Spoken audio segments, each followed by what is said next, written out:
అంటే ఆఫర్ మీరు job apply చేస్తున్నప్పుడే సెకండ్ టైం ప్రాక్టీస్ స్టార్ట్ చేస్తారు. జాబ్ వచ్చే లోపల ప్రాక్టీస్ అయిపోద్ది. సపోజ్ ఇన్ కేసు జాబ్ వచ్చాక ఇంకా 1 month టైం ఉంటుంది, మళ్ళీ second time practice, third time practice, minimum 3 times ఉండాలండి ప్రాక్టీస్. ఒక జాబు, ఒక ఆర్గనైజేషన్లో జాబ్లో ఎంటర్ అయ్యేటప్పటికి at least configuration part, business process అంతా మినిమం 3 times ప్రాక్టీస్ ఉంటేనే సబ్మిట్ కమాండ్ వస్తుంది. ఈ 3 times ప్రాక్టీస్ మినిమం కమాండబుల్గా రావడం వల్ల మీరు సపోర్ట్ హ్యాండిల్ చేసుకోగలరు. కారణం, ఒక ఇష్యూ వచ్చిందనుకోండి బిల్లింగ్ మీద, ఎక్కడుంటుందో చెప్పేయగలరు. ఫస్ట్ టైం ప్రాక్టీస్లో రాదండి అది. మీరు ఫస్ట్ టైం రికార్డింగ్ యూజ్ చేస్తారు, సెకండ్ టైం కూడా పాత అలవాటు చేసేసుకుంటారు, థర్డ్ టైం అసలు రికార్డింగ్ చూడకూడదండి. రికార్డింగ్ ఫస్ట్ టైం లేకపోతే సెకండ్ టైం లీస్ట్ కేస్, అంటే మ్యాటర్ బిజినెస్ ప్రాసెస్ వినటానికే, తర్వాత అవసరం లేదండి. ఫస్ట్ టైం సెకండ్ టైం అంతే, థర్డ్ టైం మీరు రికార్డింగ్ చూడకూడదు, అసలు చూడకుండానే ప్రాక్టీస్ చేయాలి.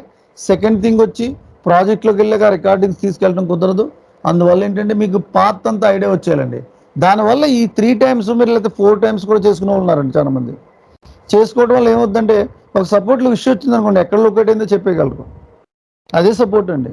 అసలు ముందు ఒక ఎర్రర్ వస్తే అది చూసిన వెంటనే ఈ ఎర్రర్ ఎక్కడ లొకేట్ అయిందో చెప్పగలరు, ఫస్ట్ పాయింట్ అండి. అక్కడే సపోర్ట్ పట్టుకోగలరు. వచ్చాక క్వాలిటీ సర్వర్ ఓపెన్ చేస్తారు. ఎప్పుడు కూడా సపోర్ట్ ఇష్యూని ఫస్ట్ క్వాలిటీలో చెక్ చేస్తారు. అసలు మనకు వచ్చిన ఇష్యూకి కానీ అక్కడ ఏం జరిగింది కన్ఫిగరేషన్ చూస్తారు. చూసేటప్పుడు ఫస్ట్ క్లయింట్తో కాల్ తీసుకుంటారు.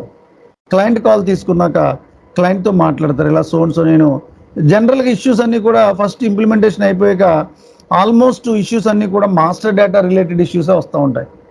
కస్టమర్ మాస్టర్లో కానీ, ఎంక్వైరీలో కానీ, కొటేషన్లో కానీ, సేల్స్ ఆర్డర్లో కానీ రాంగ్లీ ఎంటర్ చేస్తూ ఉంటారు. ఒక 2-3 months జనరల్లీ. ఫస్ట్ 1 year వరకు కూడా క్లయింట్ కన్ఫిగరేషన్ చేంజ్ చేయడానికి ఒప్పుకోడండి.